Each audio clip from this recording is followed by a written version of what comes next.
I'm Brandi Kruse. Coming up today on Undivided, you know we've reached the depths of corruption when the government is using taxpayer money to fight against taxpayers.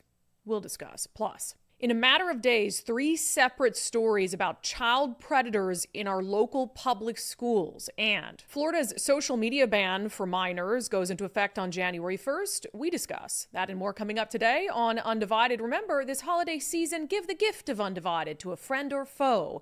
You can do that at patreon.com/undivided/gift.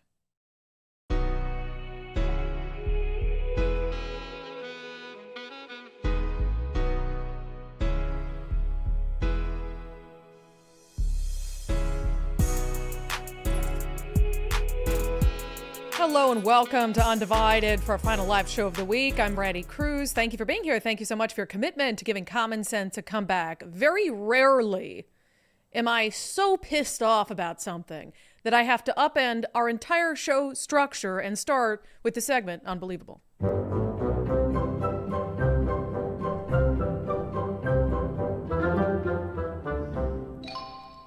I don't ever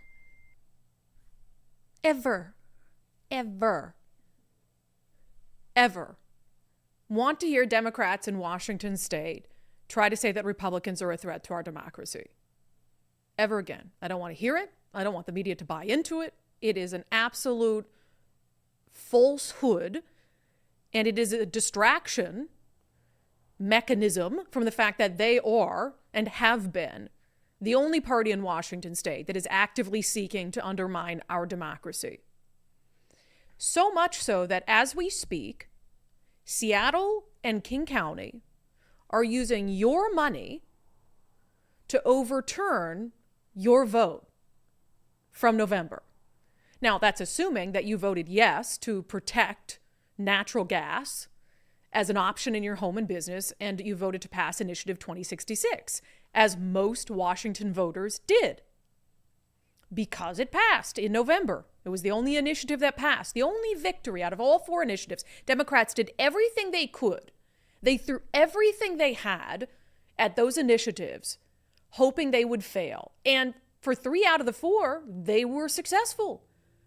I mean, they threw bribes at voters. They passed a law to confuse voters on the ballot. They did everything they could to stop those initiatives from passing, yet one was able to sneak through, and it was Initiative 2066 that would say the state can't ban natural gas outright. It can't stop you from using natural gas in your home and business. It can't mandate that you spend tens of thousands of dollars converting your home from gas to electricity, which will, as we know, just go out in any sort of windstorm or any sort of weather event. So you made a decision after a hard-fought, hundreds of thousands of signatures, constitutionally protected right to initiative.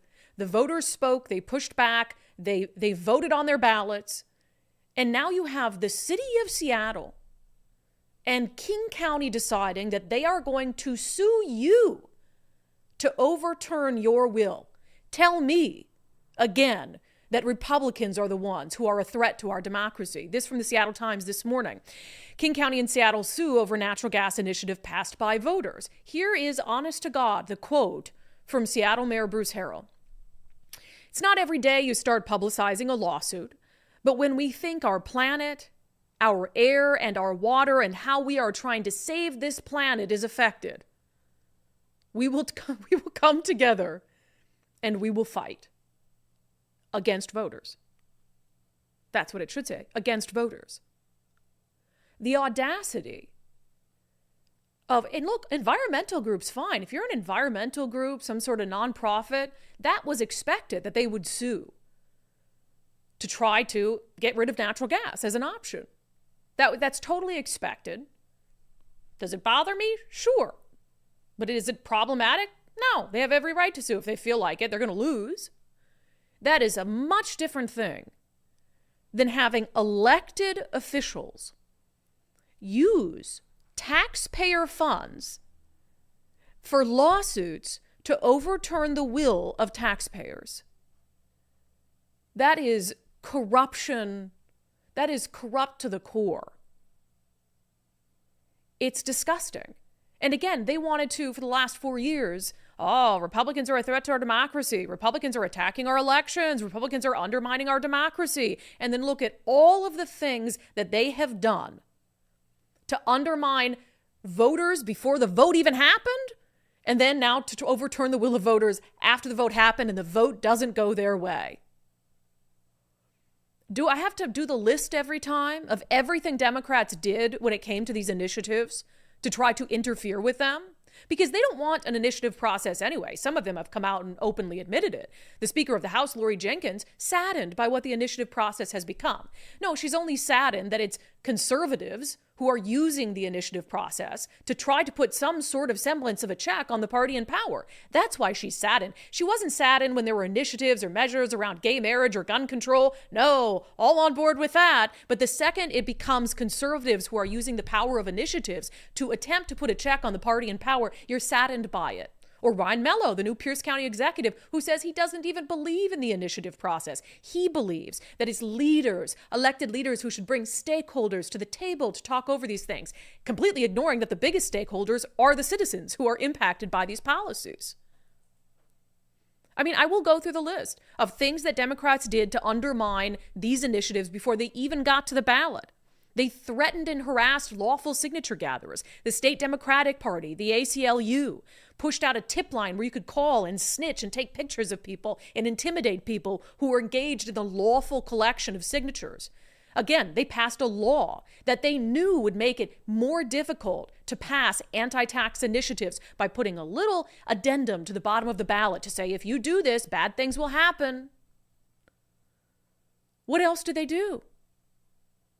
I mean, we could sit here for hours and talk about all the ways they lied about the initiatives. Marco Lee is saying, oh, you can't pass the Climate Commitment Act. You can't repeal the Climate Commitment Act because then these critical infrastructure projects that just so happen to be in purple areas like Spokane and Snoqualmie, those will just poof, they'll just stop.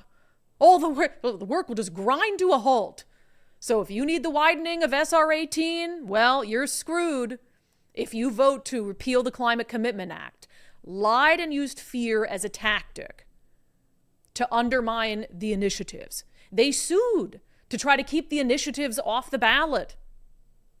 They issued bribes in the form of energy credits, just bribing taxpayers with their own money. And then after the election, what happened? Those energy credits and the money that was set aside for them just vanished. No more energy credits for you. Never mind, we were just bribing you with your own money to begin with.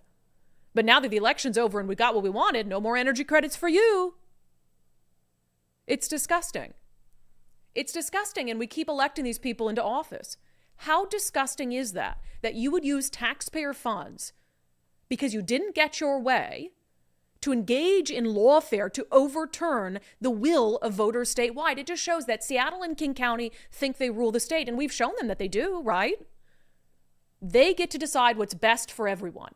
Even if it's a statewide vote, well, that's not best for them, they don't think.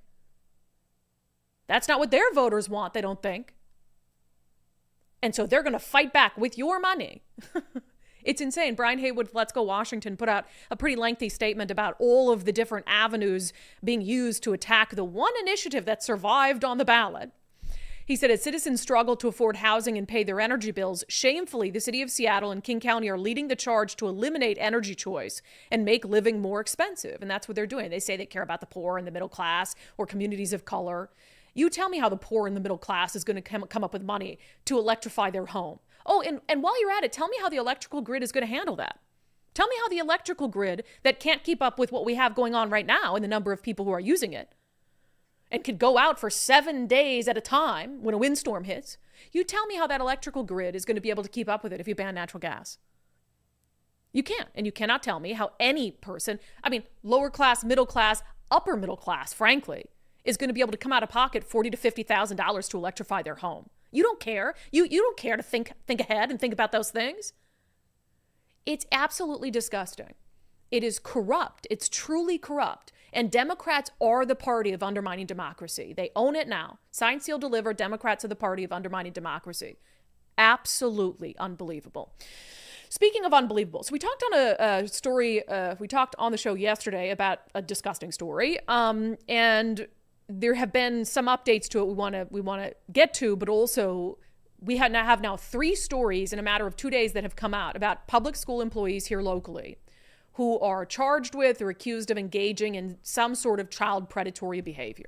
So we want to talk about all of them. So first, again, we'll go back to this now former vice principal at Tops K through 12 in the Seattle Public School District. So a lot has happened with this, and a lot has come out since we talked about the story yesterday. It was just sort of breaking. His name is Alex Diaz-Rios. So if you recall, police were doing a sting specifically related to child sex trafficking. There were 7 people arrested, several of them charged with felonies, who basically showed up in their belief to have sex with a child, with a minor, and instead it was police, which I just love those stings. Oh my God, those police have to go home that day and be like, this is what I'm meant to be doing. Can you imagine a better feeling than as a police officer than arresting pedophiles?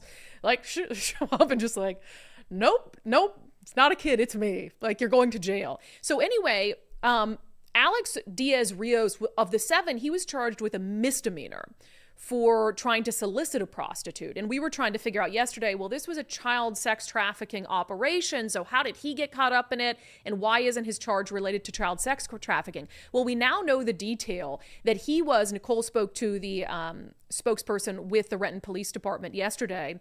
We now know that Alex Diaz-Rios, who again was on the equity team at for Seattle Public Schools, was a vice principal for a K through 8 school.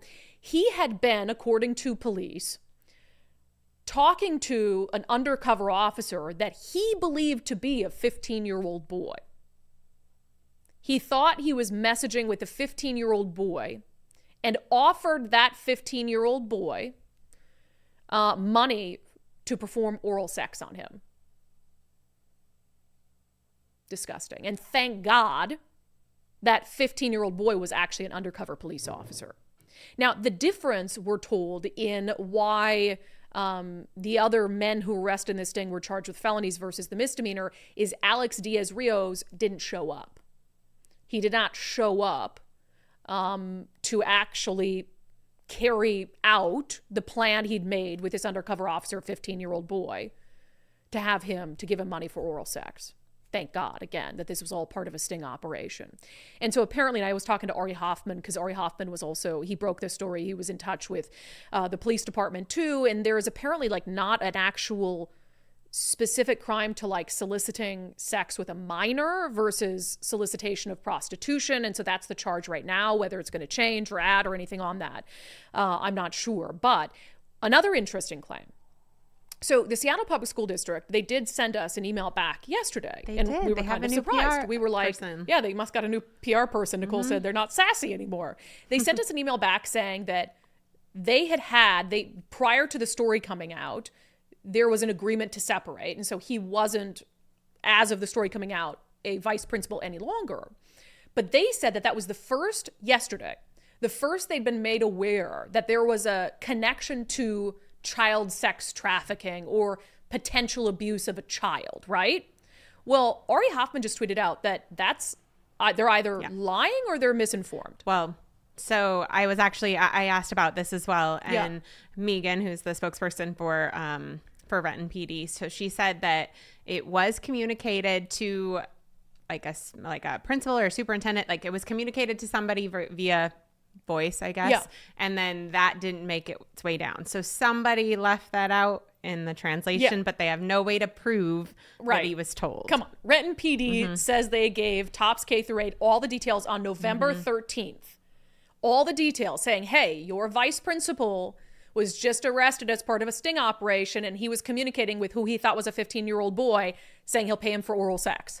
Renton PD says they communicated that to the school. And then Seattle Public Schools told us yesterday they did not know until yesterday that there was a nexus with child exploitation, child abuse, etc. So who's telling the truth? Was it lost in translation? That seems like a pretty important thing to get lost in translation within the Seattle Public School District. So that story came out. We now know that, he didn't end up going, and so that saved him from a felony offense, but it was still had to do with solicitation of a child to have oral sex with a 15-year-old boy. Disgusting. After that story came out yesterday, they just kept coming. The Redmond Police Department put out this statement on X. On Tuesday, December 10th, Redmond detectives, along with the Internet Crimes Against Children Task Force, arrested a North Shore School District teacher for attempted rape of a child in the first degree. John E. Butts, 61 years old, of Snohomish, was arrested in Redmond during an online operation targeting people allegedly involved in the sexual abuse and exploitation of children. And they go on to say, and this is important, anyone who believes their child may have been a victim is asked to contact their local law enforcement agency. Yeah, if I had a child who was anywhere in the vicinity of this teacher, John Butts, at North Shore, in the North Shore School District, I'd be having a conversation, obviously, with my child today. Disgusting. Absolutely disgusting. 61-year-old John Butts, North Shore School District teacher, attempted for rape of a child, arrested for attempted rape of a child in the first degree. As I said, they just kept coming yesterday, perverts in our public schools. Ari Hoffman sent this out. New, Lake Stevens police arrested Julian Antonio Parker, assistant principal at Centennial Middle School in the Snohomish School District, for investigation of first-degree rape of a child. Bail was set at $50,000, and he was ordered to have no contact with minors. Yeah, you think? Julian Antonio Parker, assistant principal at Centennial Middle School in the Snohomish School District, has been arrested for investigation of first-degree rape of a child. Another one of those instances where, and I think what happened here, Ari had put out the information about this sting and this vice principal, assistant principal in the Seattle Public School District. And he noted that this happened, a month or so ago, more than a month ago. And, the media didn't know about it. Nobody found out about it. And then after he found out about that, these other things started coming out that had also happened recently, but weren't in the news. The one from Redmond of the North Shore School District teacher, he was just arrested on Tuesday. So that just happened. But in the case of this Centennial Middle School teacher, or assistant principal, rather, in the Snohomish School District, he was originally booked on 11/6, so November 6th. So you have these things happening, and we don't even know about it? The public doesn't even know about it? Was an email... Here's what I want to know. Was an email sent out to parents? And that's what we're going to ask all the school districts today, because I just thought of, what are they letting the parents know? Because if an email had been sent out to parents in any of these cases, we would know about it instantly. We would have had parents send it to us instantly. You would think, though, that a school district, if you've got an assistant principal or a teacher who's arrested for some sort of attempted child rape, solicitation of a child for immoral purposes, whatever it is, that instantly an email is going to go out to all parents letting them know about it, right? That seems like very base level, the right thing to do. So we'll be following up with all these school districts. What did you know? When did you know it? And did you communicate anything to parents about it? So like I said, 1, 2, 3, perverts, pedophiles in our public school system. Oh, and by the way, just to as an update, the trial is just beginning for a former Washington State high school coach who faces 20 counts in a child rape case. Yeah, Jacob Jackson, you probably remember that story. He was a basketball coach. 20 counts. At Sumner High School. Been accused of using his position to commit sexual crimes against children. And after that story first came out, several other alleged victims came forward. So yeah, this is happening now too. So they're about to get underway, that trial. 20 counts of child rape. Perverts in our public schools. And you wonder why we are so concerned and we talk so much about some of the clearly grooming behavior happening in our public schools.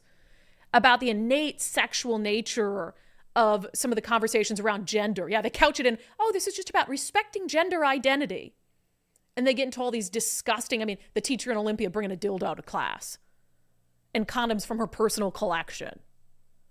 And you wonder why we're concerned about that. Like, why are we sexualizing things to this extent in schools? The sex ed lesson that they let Planned Parenthood come in and teach to fourth graders in the Olympia School District with all these pictures of vaginas and penises.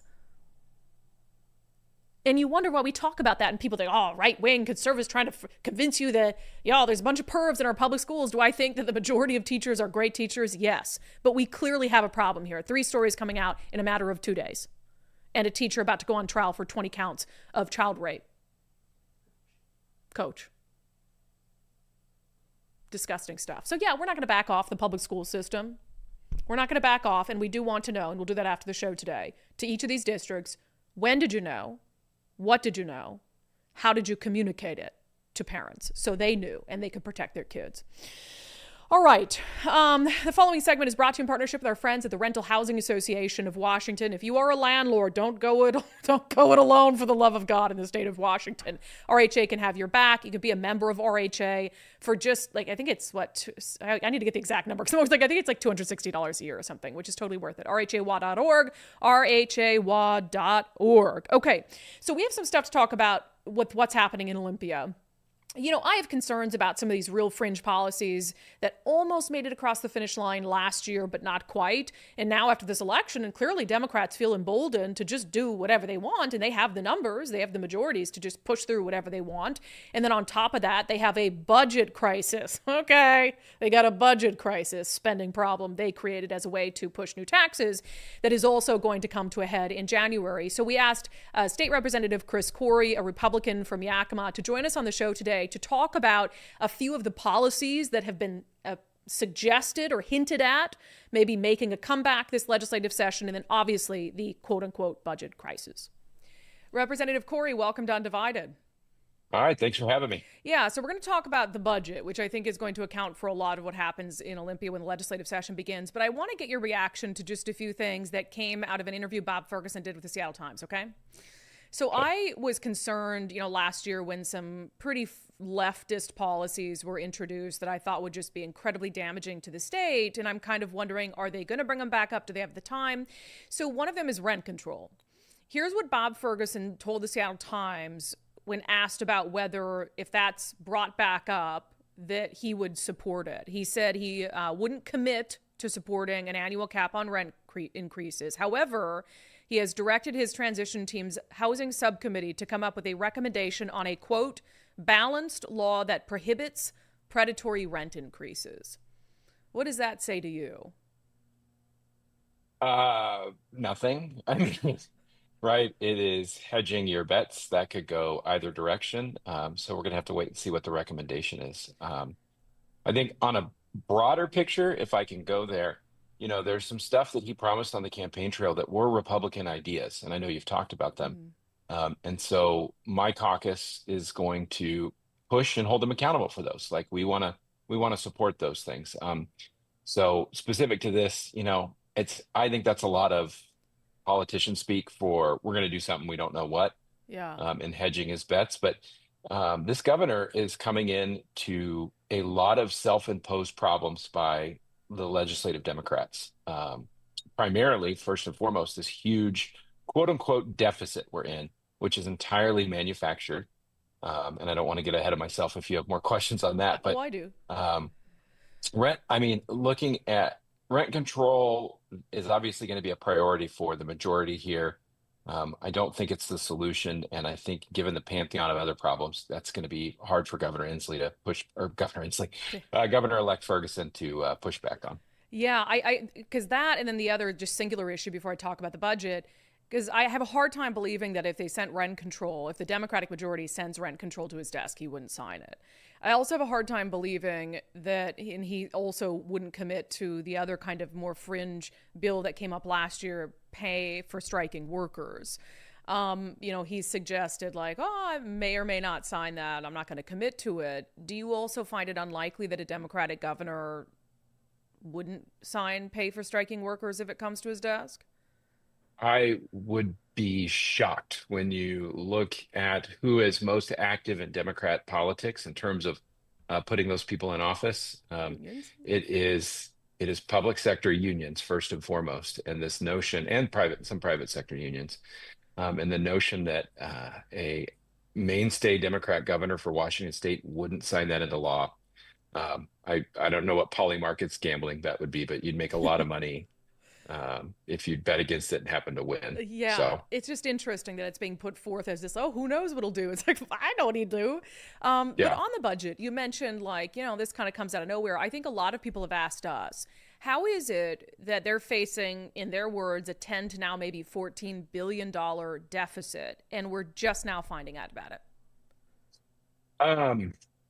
So to be frank, I think this is kind of a talking point that is created because it'll stir up, worry amongst people that they can then justify their tax increases, right? Because they're only telling you part of this. Yes, we are facing a 4-year projected deficit, but they're not saying why, right? They're saying, oh, well, we're gonna have to look at revenue options, but they're not saying why. The why is we have overspent. We've committed ourselves into a variety of programs that were pushed off into the future, and now they're coming home to roost. Additionally, and this is what's even more infuriating, in the last 4 years, we've taken one-time money and baked it into our budget for ongoing things. And the worst, most egregious example that should fry everyone's bacon that's listening to this is that we had a $4 billion budget stabilization account. And in 2020, due to that brief dip in the pandemic, there was this brief period of time where a simple majority could pull the money out of the BSA, which is normally protected with a 2/3 vote. And they did that, but they didn't spend it. They actually just moved it into another bank account, essentially, another fund. And then over the last 2.5 years, they spent it all on various projects. That $4 billion was not ongoing revenue. It's not taxes that come in. It was one-time money that we had saved up for a rainy day, and we blew it. We just spent it. And now they're saying, well, we're going to have to spend all this money. No, we don't. We can actually balance this budget by going back to the core functions of government service, and some of these quote unquote nice to haves will need to go away because we are telling Washingtonians that we can't keep our fiscal house in order while we expect them to. It's just ridiculous. Well, and Democrats have made clear, the Speaker of the House, the Senate Majority Leader have done multiple interviews saying that they believe they have a mandate now from voters to raise taxes. They believe they have a mandate from voters after the results on the initiatives and the failure to repeal the capital gains tax to raise taxes on the wealthy and on businesses. So just at the base level, before we even dive into the proposals, can you guys even do anything about that? I mean, if they wanted to completely cut Republicans out of the budget equation, can they do that? Yeah, I mean, technically they can, right? There's no bonding that goes on with the operating budget. So therefore, they can cut us out on both the budget side and on the tax side. It's not in their best interest, right, to go it alone because then they're out there by themselves. I mean, we've got creative ideas that we want to help them with in terms of right sizing our budget. But yes, they could. And I think you're right. I was worried after the election with those 3 initiatives that didn't pass that the Democrats would get the wrong message. And sure enough, they did. Yeah. I was on a panel in Spokane last week where Senate Majority Leader Peterson said, well, we believe we have this mandate, paraphrasing your term, to do this. And I cautioned the room that that was the wrong thing to surmise, because if you looked at the results outside of King County, you had counties and areas that went overwhelmingly Republican, but also voted to uphold a climate tax and a carbon fee.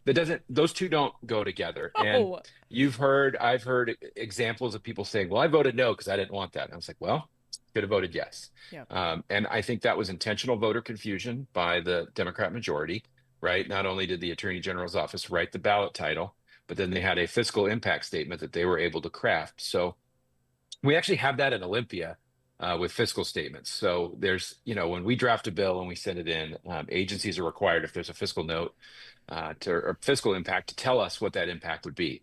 And if it's something they don't like, that fiscal impact is very political and very much, designed to dissuade us from doing it. But if it's something they want, it may look a little better. It may move stuff to the out years. So it was politicking on the ballot. You've talked about it extensively.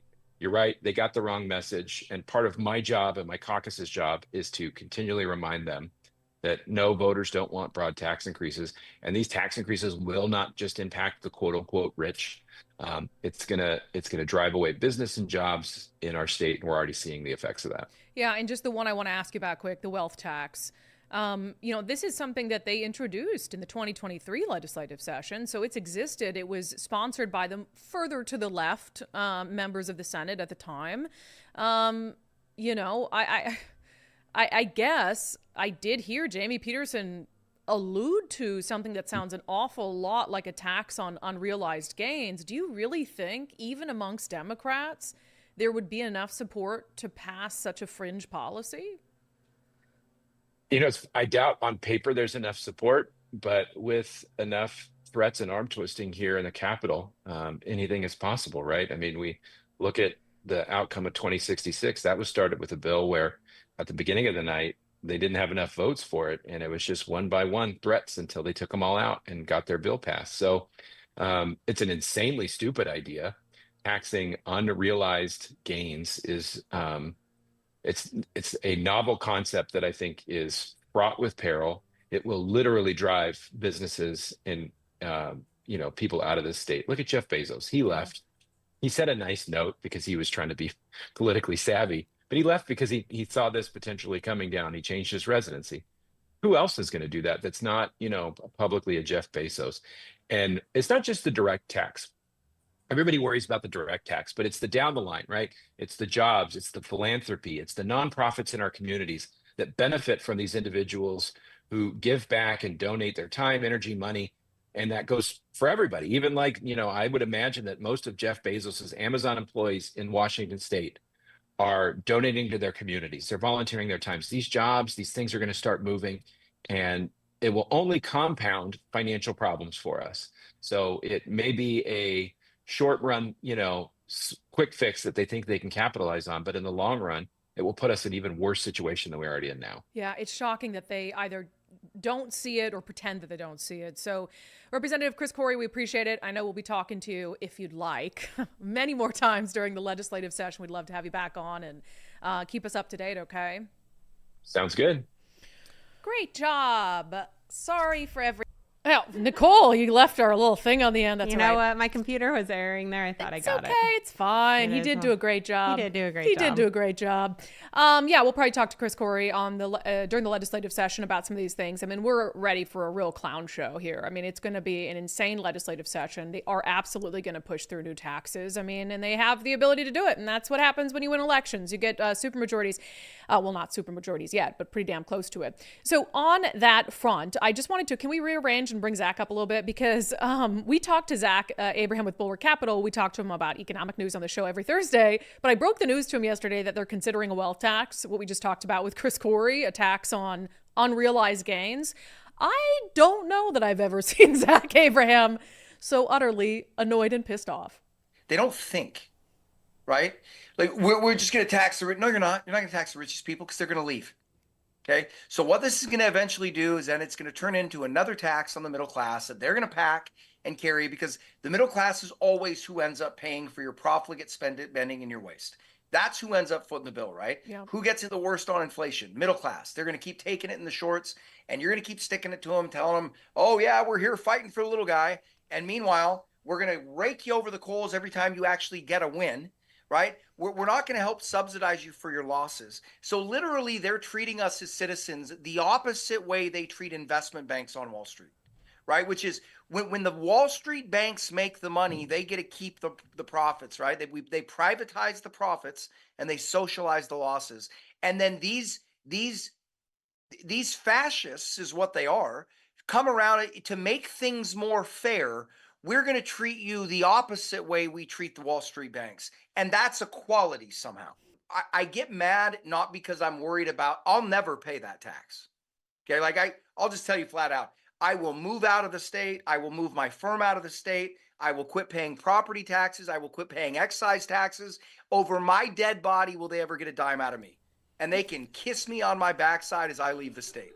Okay, so but what concerns me is the people that don't have my ability to just get up and go, right? I can do my job from anywhere in the world. I can move to Puerto Rico and have a 5% effective income tax rate, and Washington State will never touch a dime of my money, right? All they're going to do is drive guys like me out of the state, drive guys with much higher net worths than me out of the state. And then, like I said, it makes me mad because they're stupid, not because I think it'll actually pass.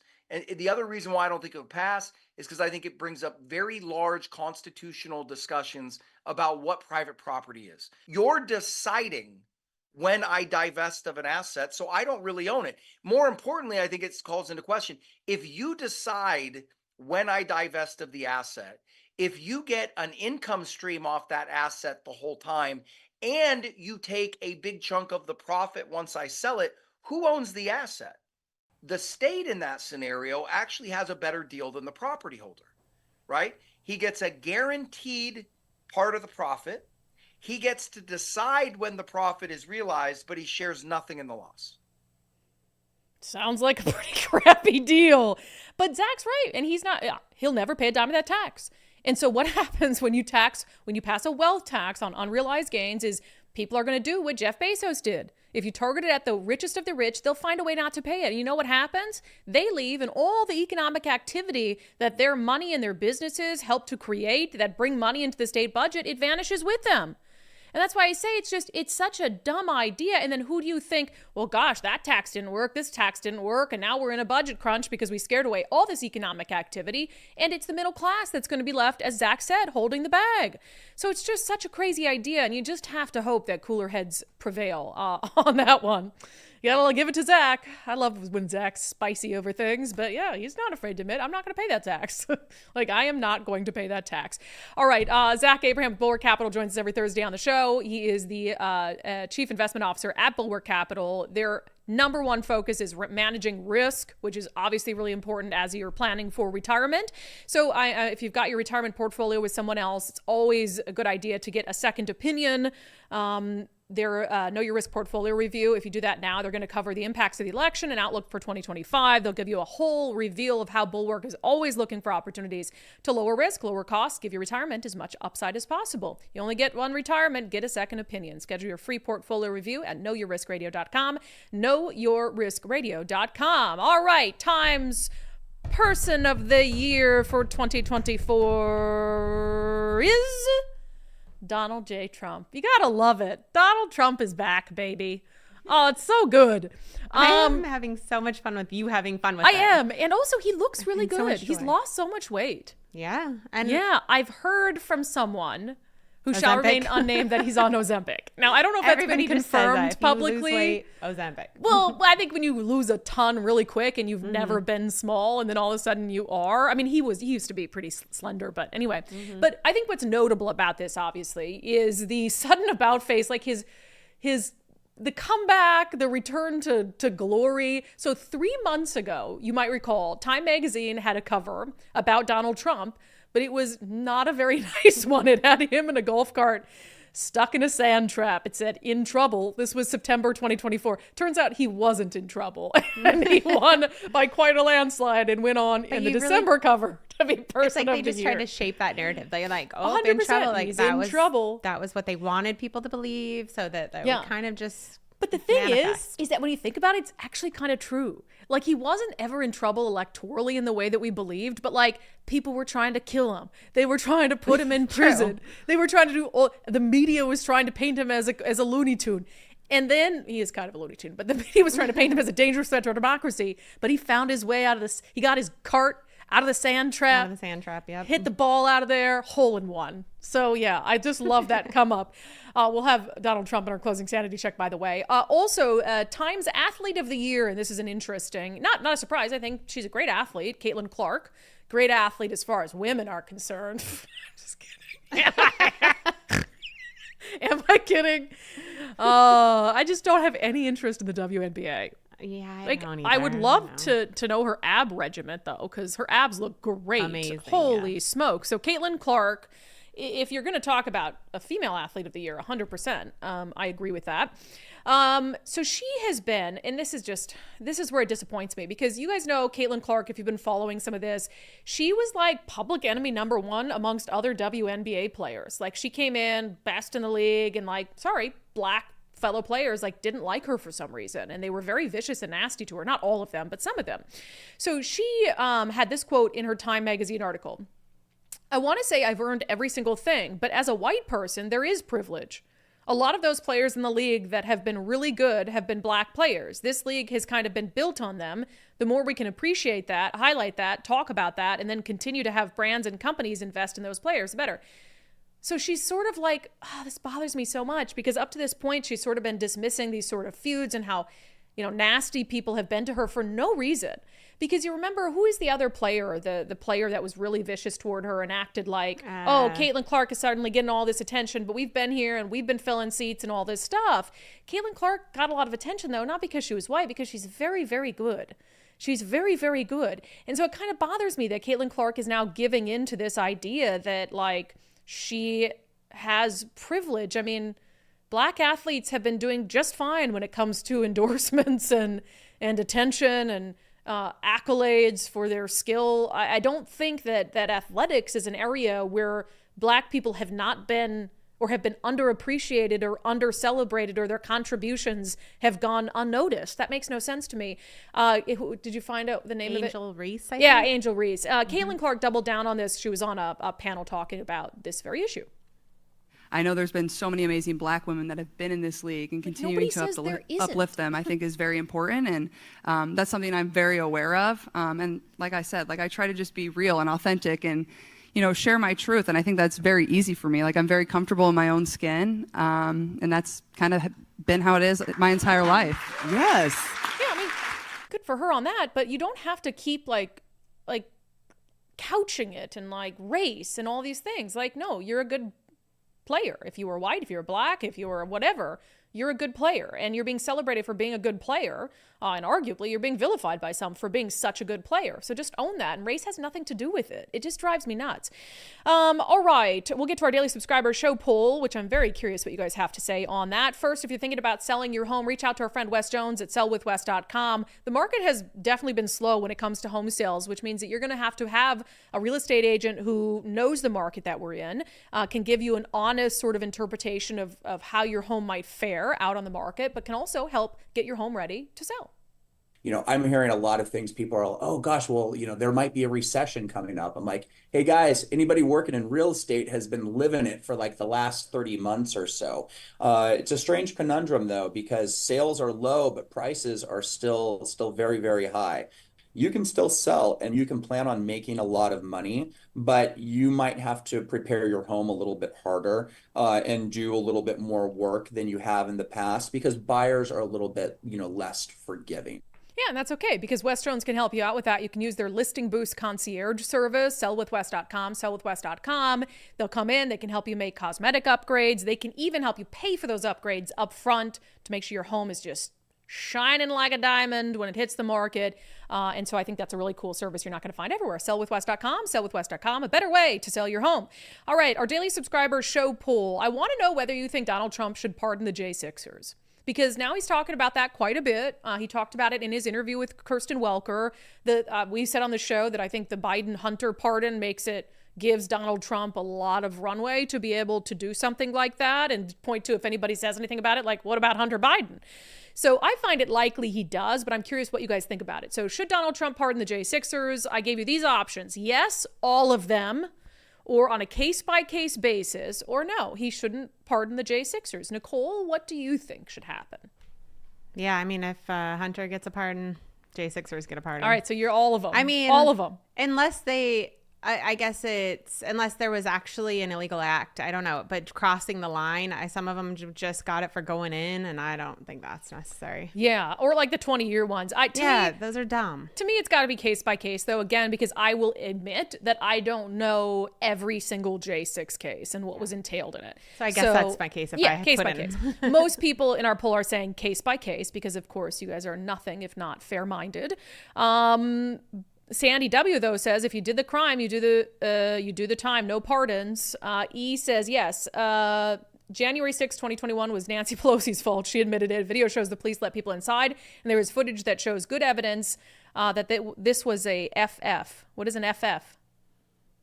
I don't know. Why? Case-by-case basis. If they assaulted anyone or damaged premises, not. Though the left side rioters aren't prosecuted at all, so I'm a bit mixed feelings on this. And that is frustrating because, again, you have, without a doubt, there were police officers, Capitol Police, who were assaulted on January 6th. I've seen the videos, I've seen the pictures, like that's not in doubt.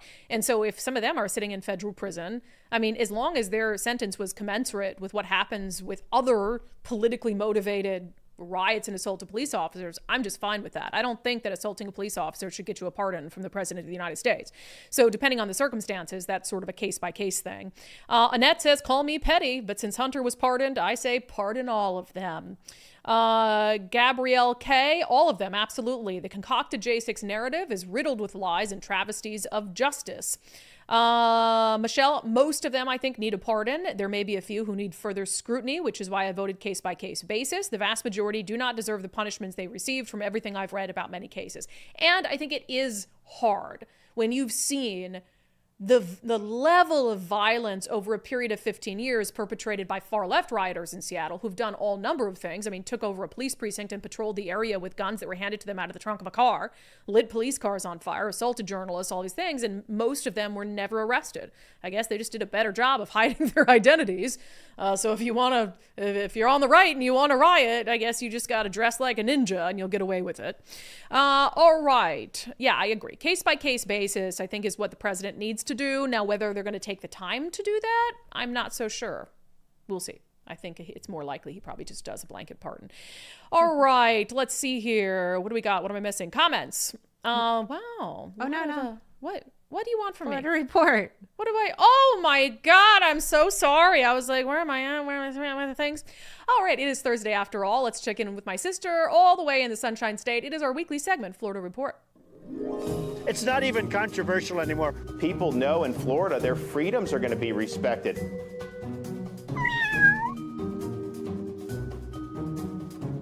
Miranda, hello. Are you wearing camo today? I am wearing camo today. I can't see you. Where are you? Just kidding. All right, let's dive into it. So there is a state lawmaker in Florida was just reelected as a Democrat. Just happened in November, and she just switched to the Republican Party. Why? She did. Florida State Representative Susan Valdez, as you said, was just reelected into the Democratic Party. Has changed her affiliation. She said, "I will not waste my final 2 years in the Florida legislature being ignored in a caucus whose leadership expects me to ignore the needs of my community. Effective immediately, I will change my registration from a Democrat to Republican and join the Republican conference in the Florida House of Representatives." I love that. I think she just realizes that if the majority of the people in Florida voting are Republican, I think she probably knows that she's not going to get along with everything and align completely with her Republican, counterparts. But I think she realizes if she wants to get anything done, she's going to have to kind of realign maybe her own beliefs in a way. Well, she said, I know I won't agree with him on every issue, but at least I know that in their caucus, I will be welcomed and treated with respect. So that's sort of a damning indictment of the Democratic Party in Florida and the way she perceives that they've treated her and operated. All right. So starting January 1st, Florida has a ban on social media for children under the age of 16.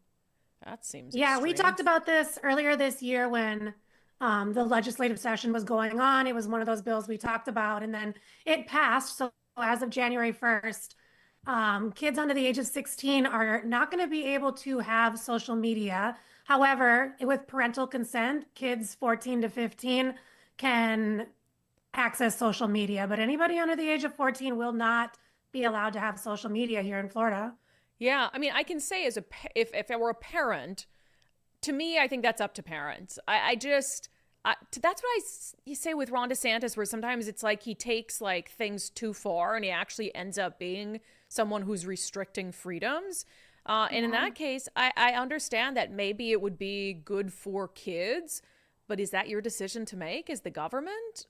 I don't think it is. There's a Association of Tech Companies suing over this, saying it restricts access to social media websites by minors and adults who have to verify their ages in order to access lawful information, and they think it's essentially a free speech issue. So, I mean, I disagree with it. I don't think that the government should. I do and I don't. But then my disagreement with it comes down to if I had kids, I wouldn't let them have a social media, but I can't take that stance that I would have towards my own children and apply it to everybody's children. So you're right. It's not.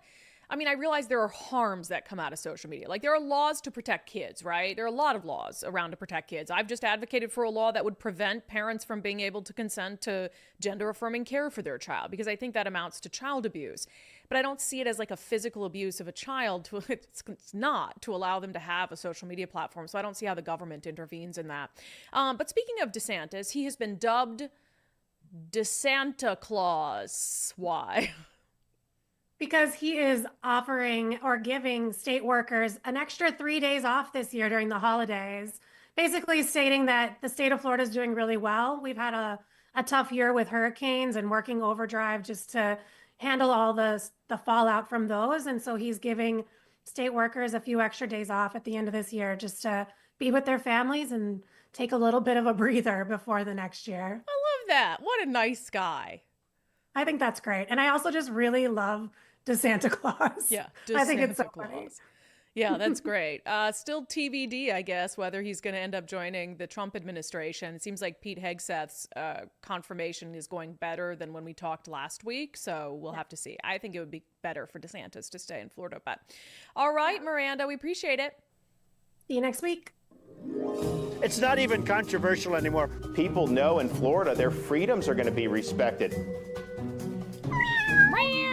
I got a lot of crap for not doing a boop on Unbelievable. I don't boop when I'm angry. You can't make a boop noise when you're angry, right? I'm not doing that. Oh, I'm angry. Boop. Can't do it. All right. And why is my voice so deep today? That's another thing that we were discussing. Why does my voice sound deeper today? Yeah. I don't know. Why? Why does it sound this way? Drink this morning? Did you have a shot of whiskey? No whiskey. Just coffee. My other addiction. All right. Sorry. No, I'm not addicted to alcohol. Just in case that made it sound like I was. All right. We have encouraged you guys to take the First Mark Challenge. It really is a no-brainer. And that's why more and more of you are doing it, because you just set aside some time. You talk to First Mark Insurance. You talk to them about your insurance needs. Maybe you need to save some money and need to see, hey, can I get my house, my car covered or whatever it is for less? First Mark Insurance will collect all of your thoughts, your current insurance, talk to you about it. They'll go out, they'll shop the market for you, and they'll come back with their recommendations. Sometimes they might tell you, hey, I'm glad you checked with us, but we can't do any better for you. That happened to Karina. She said, hello, Brandi. I wanted to let you know I reached out to First Mark to see if I could get a lower premium for my car insurance. I worked with Brad, who called me the same day I submitted for help. He reviewed our policy and emailed me to tell me to stay put with our current insurance. I appreciated Brad's candor on this matter and will definitely reach out to First Mark when my next renewal comes up. Yeah, the nice thing about First Mark is they work for you. They don't work for the insurance company. So they're always going to, even if it means turning away your business, they're going to do the best thing for you. And in the case of Karina, it was like, hey, girlfriend, your insurance you got right now is just fine. You stay with that. I'm sure that's not what Brad said, but something along those lines. FirstMarkInsurance.com. FirstMarkInsurance.com. The very best part is they work for you. All right. Questions, comments. Mo Sterling. Hope you keep this in mind as you continue to give Bruce Harrell a chance, folks. I said I wasn't giving him a chance anymore.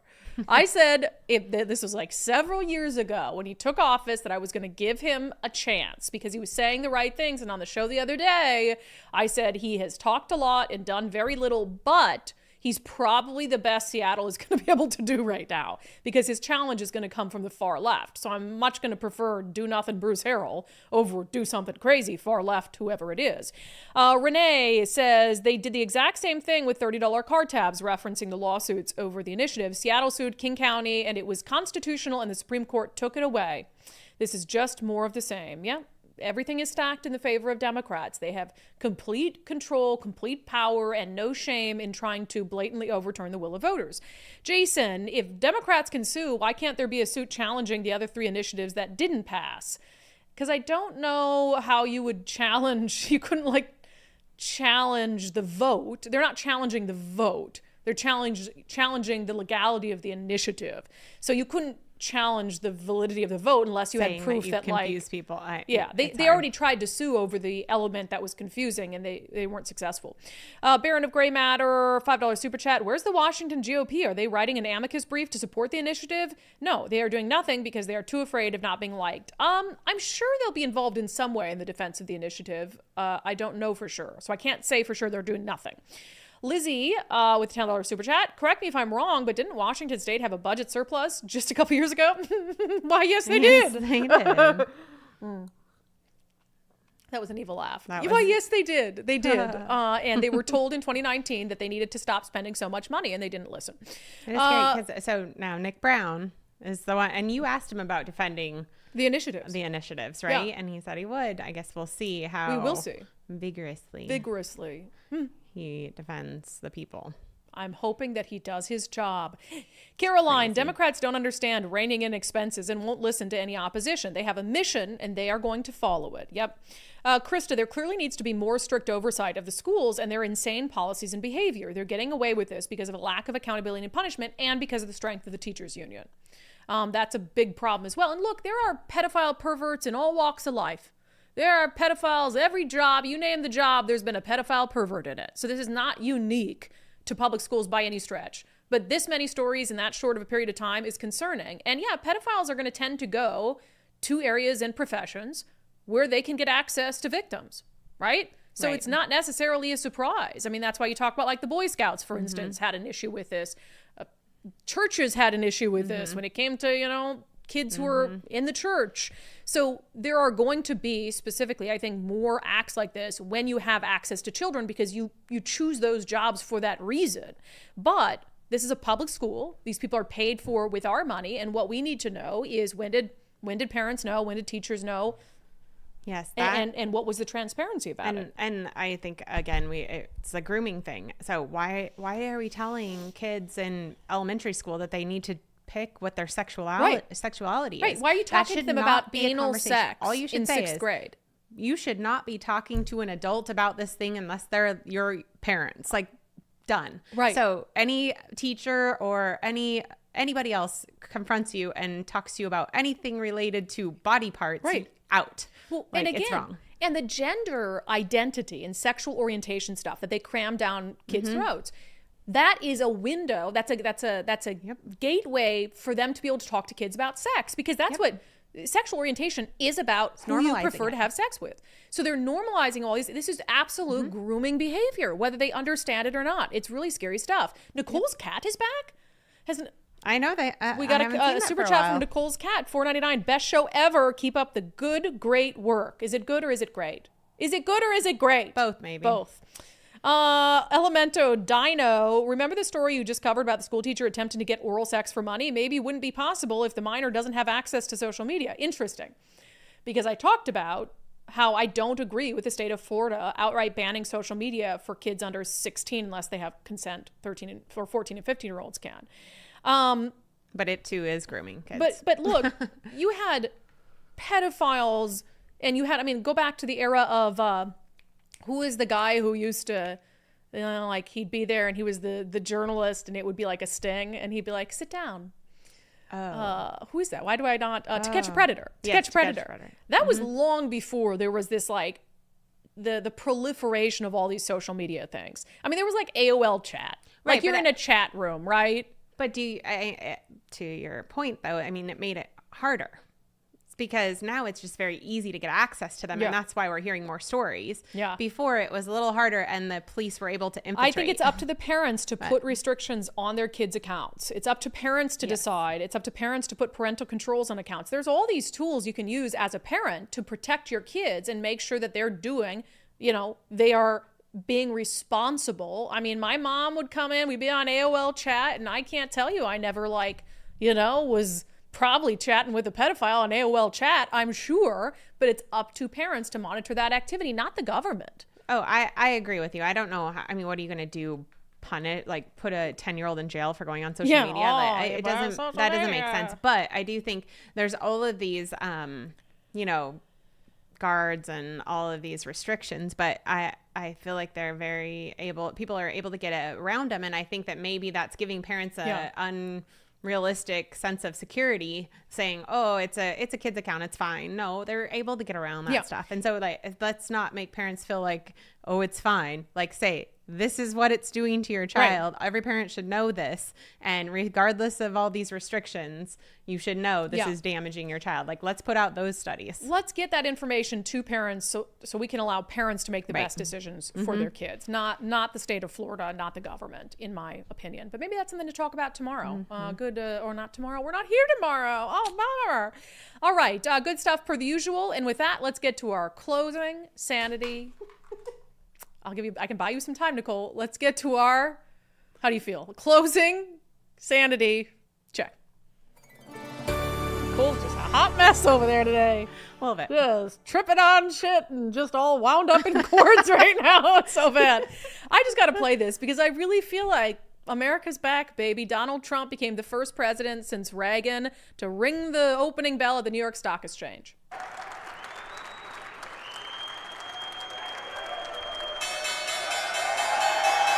Just me, or did he ring the bell for longer than he's supposed to? Just like how long it keeps going. Just holding it down. How long is he supposed to hold it? I don't know. Yeah, exactly. What's the rule? I don't know. I just love it I so love much. that hand gesture. Now that's his thing. He is absolutely back to being mainstream. USA, USA, USA. Oh, and he was a hero on the floor of the New York Stock Exchange today. I love it. I mean, he went from being this absolute pariah after he lost in 2020 to almost being mainstreamed in a way that he had never been before. So I just love it. I think we're in for an American awakening. I love it for Donald Trump. I'm still watching you closely, sir.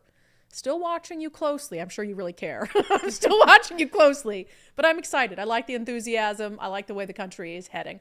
All right, that has been your sanity check for today. That has been this week's episodes of Undivided. Thank you for being here. Thank you so much for your commitment to giving Common Sense a comeback. If you have not signed up to support the show already, please do so. It's how we continue to do this job full time. You can sign up, undividedpod.com, undividedpod.com. It's just $5 a month.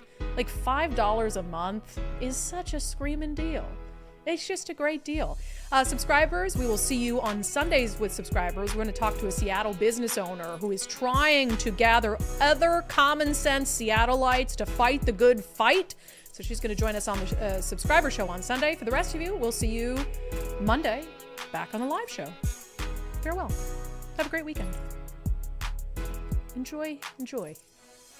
Nicole, anything from you? Toodaloo. Farewell for now. Later, alligator. In a while, crocodile. That's all you got? Yeah, we're done. Aloha. Mahalo. Adios. Boop. Sayonara. Sayonara.